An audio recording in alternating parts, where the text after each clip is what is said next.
So, I wanted to come on here and talk about the military and talk about just the common rhetoric I hear people talk about when they address the military. Because, again, there's a lack of education on a global level, but it's really concerning when you see it on a national, on American level, because we're supposed to be literally the number one country in the world with resources, and we are. But the problem with Americans, the problem with natural born Americans, is that they take all of these resources that they have for granted.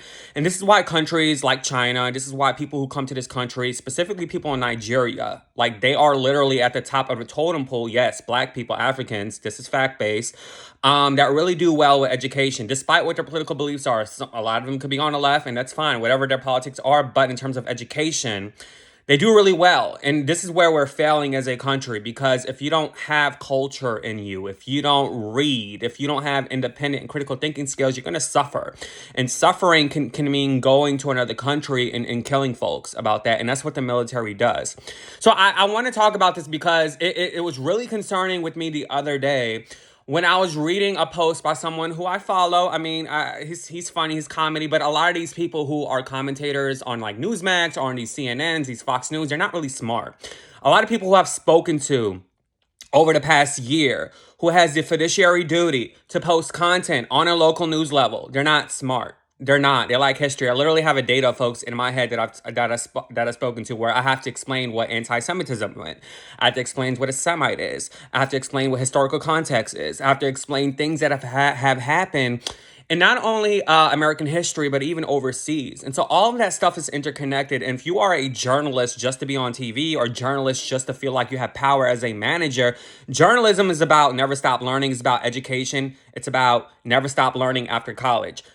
Education does not stop after college, despite people who are in this field who aren't really that educated, unfortunately. And college doesn't really give you that education. It really doesn't, life experience. And so this is why I tell people to learn about cultures, to learn about others' languages, to learn about the way other people think, because that makes you a strong journalist. It makes you a smart person. It makes you highly intelligent. And it makes you be careful about certain things you do and say to other people, because people don't have the same nature versus nurture as you. And what I mean by that is going back to the military, literally going back to the military. When a guy the other day said the reason why he served in Iraq is because of what he was being told about the Shiite and the Sunni. Look them up. He's telling me to look them up, not knowing that I come from a Sunni background, okay? Not knowing that literally countries that we do business with, i.e. Saudi Arabia, those people are Sunnis. And more than likely, this person does not know the difference between a Sunni and a Shiite, because this person said he doesn't read books. And that's concerning. So literally, you are going to another country called Iraq simply because the government, simply because a recruiter, simply because a military official in the Army, in the Navy, in the Marines, National Guard, whatever, have told you that there is an issue with religious groups. First of all, there's only a slight religious difference between a Sunni and a Shiite. Let me give you some education that's watching this, because more than likely you're stupid and you don't know what you're talking about. A Sunni and a Shiite, the difference between those two: 85% of Muslims are Sunni, which basically means they abide by the Prophet Muhammad. They follow him. His Islamic context is through him, it's through Allah, which means God.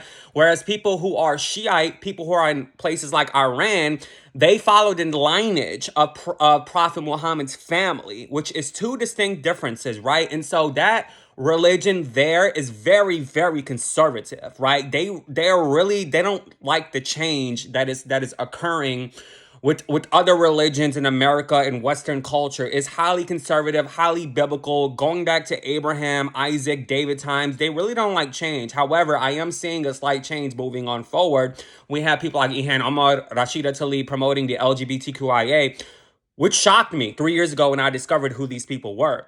But in reality, they don't believe it. An actual Muslim, I'm sure her parents don't really follow that, right? But they're just doing it for their base. And so going to a country and killing folks because the government is telling you about the Sunnis and the Shiite is on the level of Adolf Hitler. You have a population of people in California, in New York, in Florida, in Michigan, in Ohio that are Sunni people, that are Shiite people. Iranians, people who are Arab descent, live in America. You're looking at one at the moment, okay? A war should not be caused because of a difference of religious groups. That's the definition of propaganda. And this is why I don't stand with the military at all. Because for so many years, the military has been in Afghanistan. For over 20 years. For so many years, the military has been in Iraq. The very same reason why these people have gone to these places are because they are responsible of creating the groups that they're trying to destroy.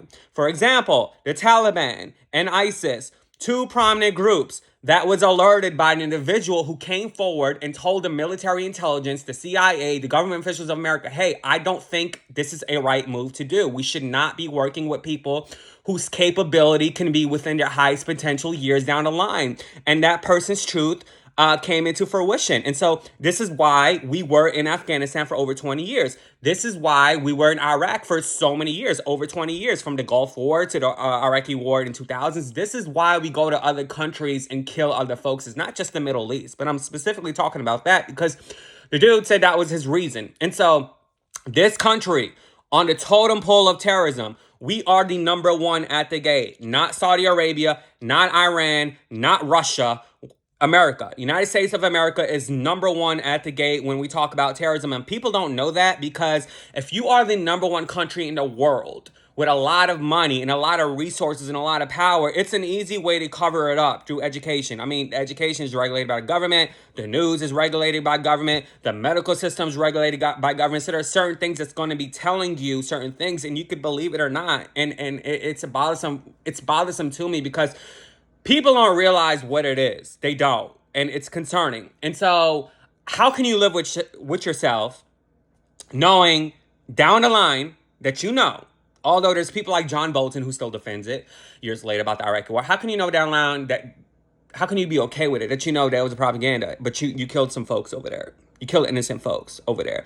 Literally, we're still over there. We're still in Afghanistan. I mean, not too long ago, Joe Biden literally, actually, his administration, a colonel literally bombed a home because they thought one person in Kabul, Afghanistan was part of ISIS, the very same group that we helped create.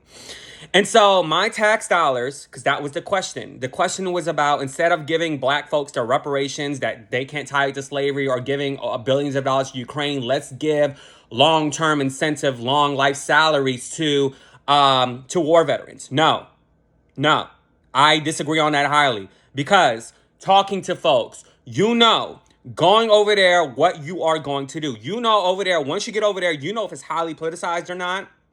And you either have two choices to make.